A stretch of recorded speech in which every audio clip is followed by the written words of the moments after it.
disons que d'être vue par des étrangers autour de moi, des gens que je ne connaissais pas, qui peut-être posaient un regard curieux, étonné, interrogateur sur qu'est-ce qu'elle a celle-là à écrire non-stop, à s'exciter sur son cahier, ou qu'est-ce qu'elle écrit de si intéressant et qu'elle ait besoin d'écrire autant, aussi vite, comme ça. Je sentais un jugement, une interrogation, c'était marrant.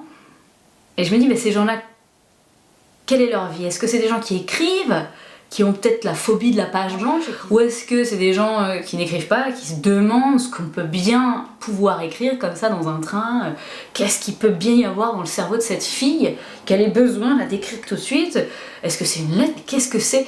Et c'est vrai que j'essaie de me mettre à leur place. Si j'essaie de me mettre à leur place, je me dis, regardez quelqu'un lire, ça c'est une scène, une situation quasi quotidienne, dans notre pays du moins. Il y a peut-être des pays où on lit pas trop, on lit plus trop, où on lit pas, mais chez nous en tout cas, dans les trains, dans les transports en commun, dans les bus, ou des salles d'attente, on voit des gens lire, donc on n'est pas non plus étonné. En même temps, la personne qui lit a un visage assez apathique, et puis elle lit, ou alors elle va peut-être sourire, enfin bref, c'est un truc assez intime, un truc silencieux, et qu'on peut regarder de l'extérieur comme une activité connue.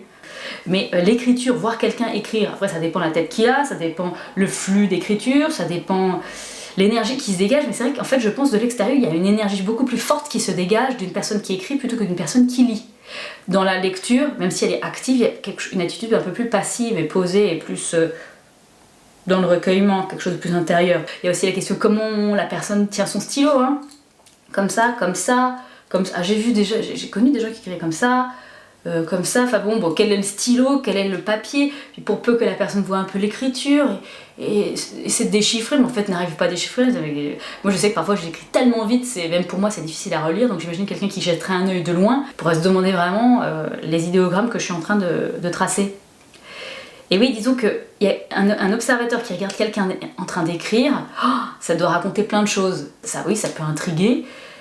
En tout cas, ça attise complètement la curiosité et les questions. On se dit, mais qu'est-ce que cette personne écrit?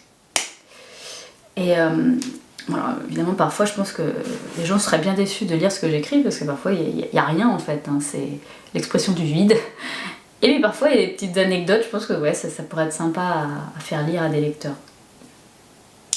Enfin voilà, je trouve intéressant cette réflexion sur l'écrivain, l'observateur de cet écrivain, l'action d'écrire, l'action de lire, et puis l'action de voir quelqu'un lisant, et l'action de voir quelqu'un écrivant. Et c'est sûr que cette deuxième action, voir quelqu'un écrivant, c'est beaucoup moins commun que voir quelqu'un lisant.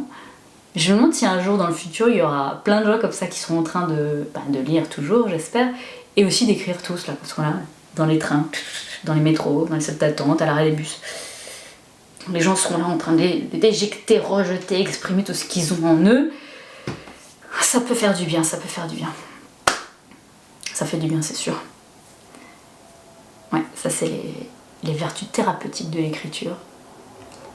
J'en parlerai une autre fois, j'en ai fait l'expérience pendant... Là, ça fait 32 ans, enfin une trentaine d'années que je fais ça. Je me soigne en écrivant. Enfin, je me soigne. Peut-être que soigner, c'est pas le bon verbe à employer, parce que je pense pas être malade.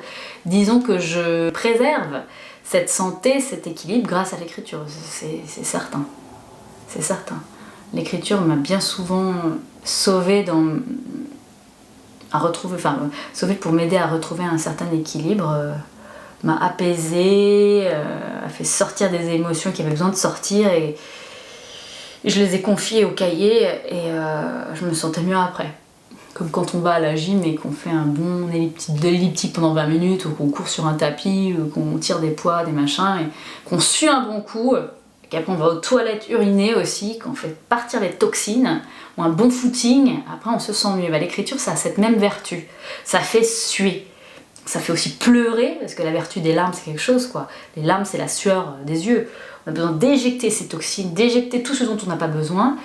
L'écriture a cette vertu, j'imagine pour ceux qui écrivent, qu'ils l'ont déjà expérimenté. J'aimerais bien avoir vos témoignages là-dessus d'ailleurs, sur les vertus transpirante de l'écriture. On transpire, quoique, j'allais dire on transpire pas des mains, mais si. Moi, c'est vrai que parfois, j'ai transpiré des mains. Je fais ça après, c'est tout moite. Ça dépend de l'émotion qui sort. Et en fait, voilà, ce qui sort dans ma main, dans ma sueur, c'est ce qui sort dans l'encre du stylo, quoi, qui se transmute dans le stylo et qui sort. Donc ouais, l'écriture c'est de la sueur, l'écriture c'est du sang aussi. L'écriture c'est de l'eau pure parfois. L'écriture c'est de l'air, de la vapeur aussi. Enfin, ça prend toutes les formes des éléments. Ça peut être des flèches aussi, ouais. Des flèches. Puis ça peut être du coton, ça peut être des vagues d'amour. Disons que l'écriture c'est la transmutation, j'aime bien ce mot en fait. Oui, la transmutation d'un élément à un autre, d'un sentiment à de la matière à de l'air, d'une énergie à une vibration, d'une musique à un dessin.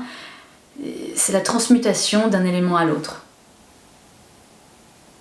On est tous des magiciens, hein, parce qu'on sait tous écrire, enfin on a tous appris, on peut tous apprendre.